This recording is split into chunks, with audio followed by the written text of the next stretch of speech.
Gene Hackman, l'acteur doublement lauréat d'un Academy Award, et son épouse, la pianiste Betsy Arakawa, ont été retrouvés morts dans leur domicile de Santa Fe mercredi après-midi.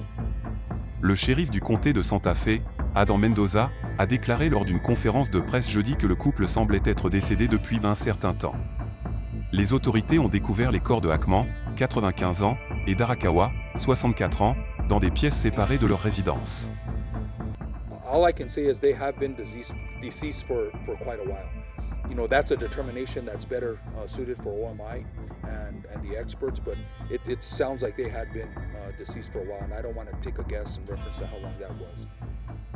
Les rapports indiquent que Hackman a été retrouvé dans la cuisine, tandis qu'Arakawa et le chien du couple ont été découverts dans une salle de bain.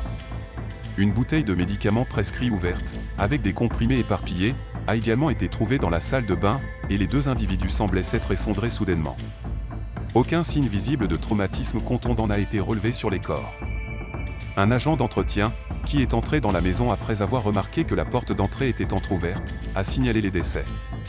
Le shérif a noté que, bien qu'il n'y ait aucun signe immédiat d'acte criminel, l'enquête reste ouverte. Le bureau du shérif a demandé un mandat de perquisition mercredi soir, qualifiant les décès de « suffisamment suspects pour nécessiter une recherche et une enquête approfondie ».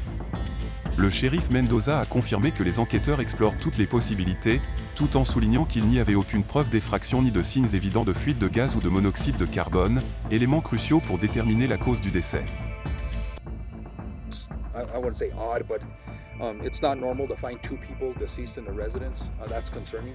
And then there was also a dog that was in a kennel that was also found deceased.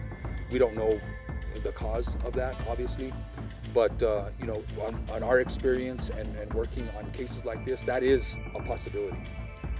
Because of that, we called in the fire department, we called in PNM to go through the house, do some testing to figure out if it was even safe for our officers to go in and process the scene and execute the warrant. They stated that it was safe.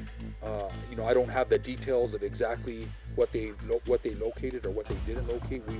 It was determined that it was safe. We had been going in and out of the house. I don't know if that affects, you know, if there was a concentration of any gas, including carbon monoxide. So, you know, that's yet to be determined. Mendoza a reconnu que les enquêteurs avaient fait appel aux pompiers ainsi qu'à la compagnie d'électricité du Nouveau-Mexique, PNM, pour vérifier d'éventuelles fuites de gaz, y compris le monoxyde de carbone. Les premières évaluations ont jugé la maison sûre pour l'entrée des enquêteurs, mais des tests supplémentaires sont en cours. Gene Hackman, ancien marine américain dont la carrière a duré plus de 6 décennies, était connu pour sa voix rauque distinctive et ses performances captivantes. Il a joué dans plus de 80 films, dont des classiques tels que French Connection, Impitoyable et La famille Tenenbaum. Hackman s'est retiré du cinéma en 2004, mais il est resté une figure respectée à Hollywood. Alors que les enquêteurs poursuivent l'examen des circonstances entourant la mort du couple, le bureau du shérif du comté de Santa Fe a promis de fournir de nouvelles mises à jour dans un prochain communiqué de presse.